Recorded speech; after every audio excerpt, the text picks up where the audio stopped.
Hello and welcome to the show. I am here on Forza 6 with another Autocross car build.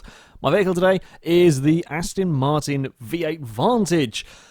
I suspect perhaps not the ideal vehicle for Autocross. I think this may be a little bit on the heavy side, but I've been surprised by vehicles before. Let's face it, the Jeep Grand Wagoneer and so on.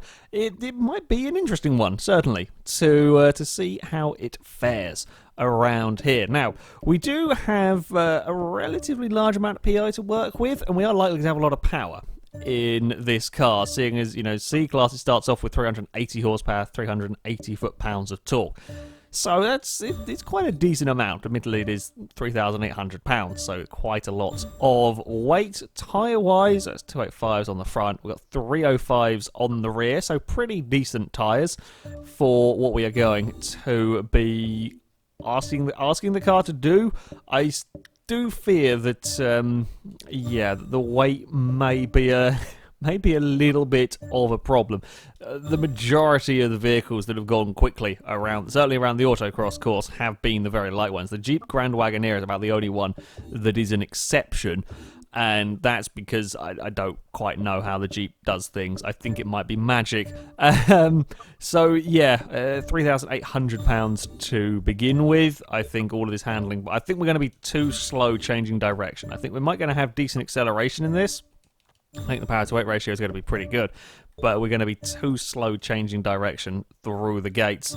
I could be wrong. I could be wrong about the car, but that would be my initial suspicions. We will get it down to 3,200 pounds as it just starts to creep into A-Class. Engine-wise, there are a couple of engine options for this. The 4.5 litre V8 or the Ferrari Enzo V12. So there are some plenty powerful enough engines. However, I've got all the handling parts on that I want on the vehicle, and it puts it up into S-Class. So we'll be using the standard engine for this one.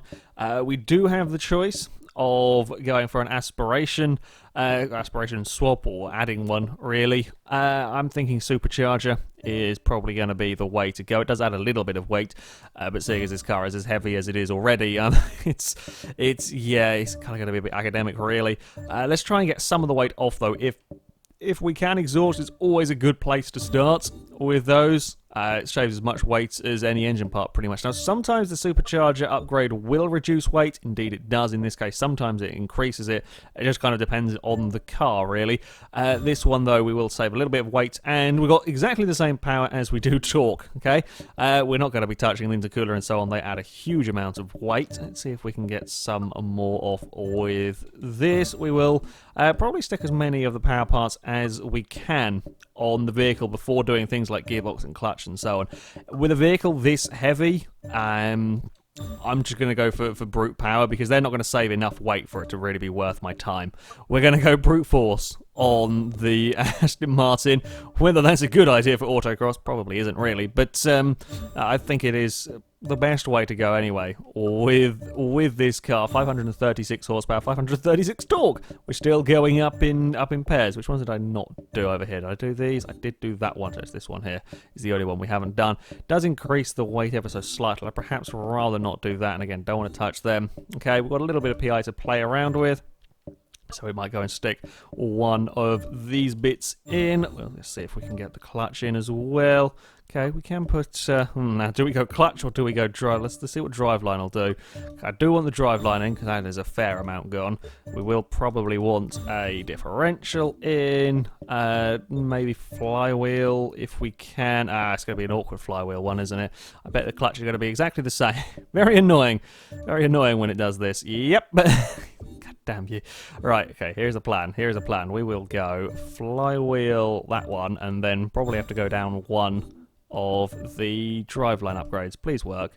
There we go. That'll do the trick. Right, 536 horsepower, 536 foot-pounds of torque, so decent power, good torque figure, one of the higher torque figures we've seen, and one of the most powerful outside the really silly stuff, but it is heavy, 3,100 pounds. Now, we have seen with the Jeep Grand Wagoneer that got away with being heavy because it had such fantastic turn, and I'm not sure that's going to be the case with the V8 Vantage. I think we may struggle at the slow sections, But we will have to wait and see. I have been wrong before with cars. So, of course, to test out the V8 Vantage, we've come to the Hockenheim circuit, where it is going to get 3 runs through the Autocross course. Now, our current leader is the Renault 5 Turbo, with a time of 2:05.2. A mighty quick time, and a time that I suspect the Aston Martin isn't really going to be able to challenge. I mean, the Wagoneer is perhaps the only thing I really have to compare this against. Maybe like the Tesla, quite a long way down for the Tesla. That was a very heavy car. It's all going to come down to how well the front end of this car gets turned in. If for some reason it's got a very, very good turn in, we might be okay. I suspect that is not going to really be the case with this car. I suspect we're going to struggle at the slow sections and probably be quite fast in a straight line. How do we fare through here? Oh, actually that's not too shabby. That is not too shabby at all through that section for the Aston Martin. Despite the race suspension, it does move around quite a lot. It's maybe not quite as much as the Jeep, but yeah, that does feel like it.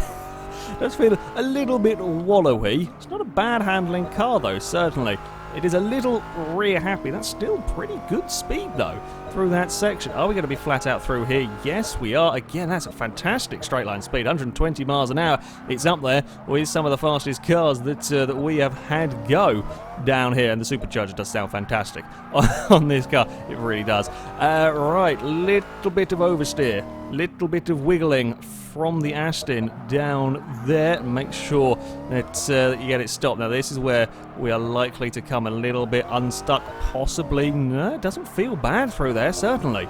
That does not feel bad at all through that section of track. This is better than I was expecting it to be. This is a pretty damn good car. The brakes are solid as well. Gets stopped very, very well down there. Now we fire it through the tunnel. Another big stop to go down here. How do we fare at the hairpin? There is a tiny little bit of understeer when really pushed at that part of the course. That was millimetres away from the barrel there. Okay, Aston Martin, you've just got a couple more corners to do. Oh, big oversteer moment. There is not quite the amount of grip in this car that I was expecting. It's got a very wiggly back end. It may have the wiggliest of back ends of any of the car that I've used. Your first gear doesn't work through there. Second gear is going to have to be the one. It's a pretty good opening time though, a 2:09.1 from the Aston for the first run through here. And yeah, pretty solid first run considering the amount of sideways it was managing around here. So, on to the second attempt for the V8 Vantage. I've got to not let it get quite so oversteery. I think that would be a good idea. I'm quite enjoying this car. I've got to say, it is a little slidier than I would like it to be, but otherwise, it doesn't feel like it's over 3,000 pounds. It doesn't feel like a ludicrously heavy car, this one. And while I'm doubt I'm going to be able to find 3 seconds around here. I certainly wasn't that slow on that opening run. It's a nice car. It's a nice enough car to do this with. We do have to have a lift there. Yeah, we're not going to... I tried to really push my luck through that gate there. We're not quite got that grip at the end of the day. It's a good car, this, but it's not got an infinite level of grip. And certainly, I mean, it's twice the weight of some of the cars that have gone, twice the weight of the BAC Mono and so on. So it's perhaps not surprising that we don't have the grip to get away with carrying that level or some of the levels of speed. Or the back end is just constantly wanting to move around. It doesn't always let go. It's just reminding you that we're quite a powerful rear-wheel drive car and that it may want to break traction at any point. I think I was a little bit slow perhaps through this section on that first run. Oh, no, it braked far too early down there. Oh, it's all terrible. Through there. Oh, brushed the curbs. The oversteer is actually kind of a little bit interesting. Like, that transition there has caught out quite a few cars, and quite a few less oversteery cars than this one. in this through the next one it wants to go.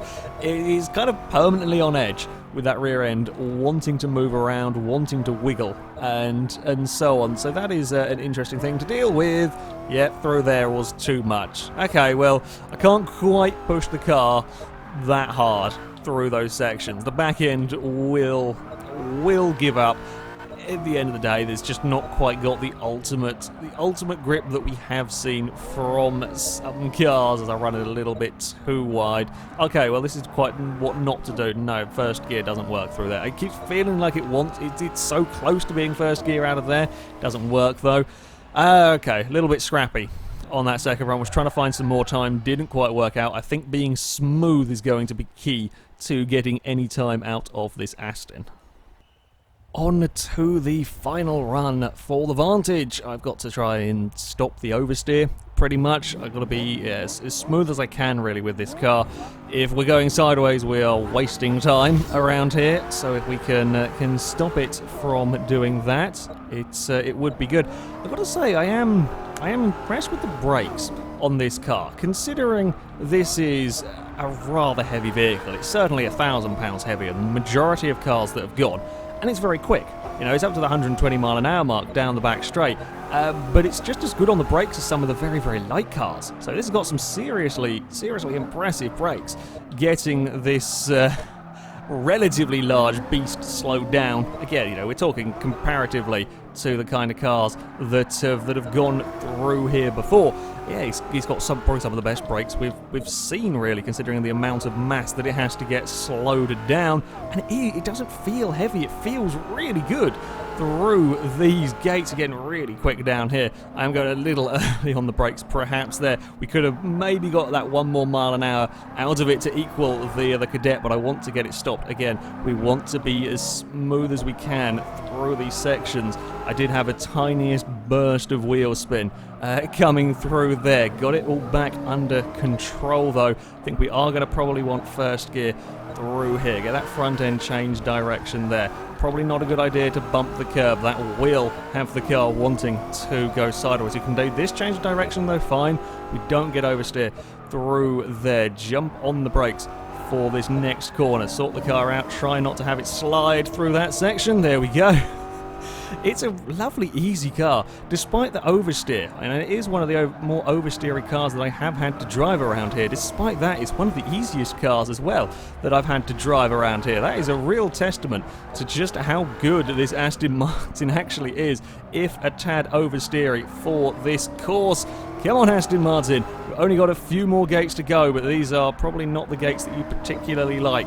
They are quite a narrow section coming down here. Try and be as precise as you can with the car. We're going to burst a little bit into wheel spin as we come up towards the line. I'm pretty pleased with that. 208.1 from the Aston. That's a pretty good time. For what is one of the heavier cars that I've had to drive, it's quite a large vehicle as well. I really like that. It's such a nice car. Absolutely love. It's such a fun car. It's one of those cars that you really enjoy driving. I really liked the Cayman. I thought that was a lovely car to drive. It's a great handling car. This one is one that will put a far bigger smile on your face. Driving this around here, it is incredible. Yeah, it's perhaps not ideally suited to autocross. It's too heavy, and while it has got the power, it's got more than enough power to make up for it. The acceleration is up there with the very fastest of the fastest cars that have gone here, and we're talking cars with 1,000 pounds lighter and with not quite but nearly as much horsepower. This thing is brutally quick accelerating. Yeah, it loses its time. Most of it is wasted through sort of sliding through the corners, and yeah, it doesn't quite get change direction as well as the really lightweight track cars and so on. As the very highest cars, it's never going to though, really. So yeah, I love it. I think it's an incredible car to drive around here. A lovely challenge, and yeah, really rather enjoyable experience. Might not go top of the table, no, but probably one of my favourite autocross builds that I've had this Aston. Very lively car. Yeah, the lap time, well, it will put the car into 23rd place. As I said, it's not up there with the top vehicles. It is only 0.4 of a second down on the BAC Mono, which for a big V8 Vantage, I think, is pretty damn good going. It does get beaten by the 65 Mustang. It does beat the Cayman and the Holden Tirana, and beats the Honda NSX as well. I think that's a pretty damn good showing from the Aston Martin, and I think it is a, yeah, it's a really rather good fun car to drive around here. Surprisingly easy to drive quickly, despite kind of the oversteer and the fact that it's probably not really suited to this kind of thing. I'm surprised how easy that thing is, how easy it is to drive quickly around this course. Yeah, I very much like this car. Anyway, that is it for this video, guys. Thank you very much for watching, and until next time, goodbye.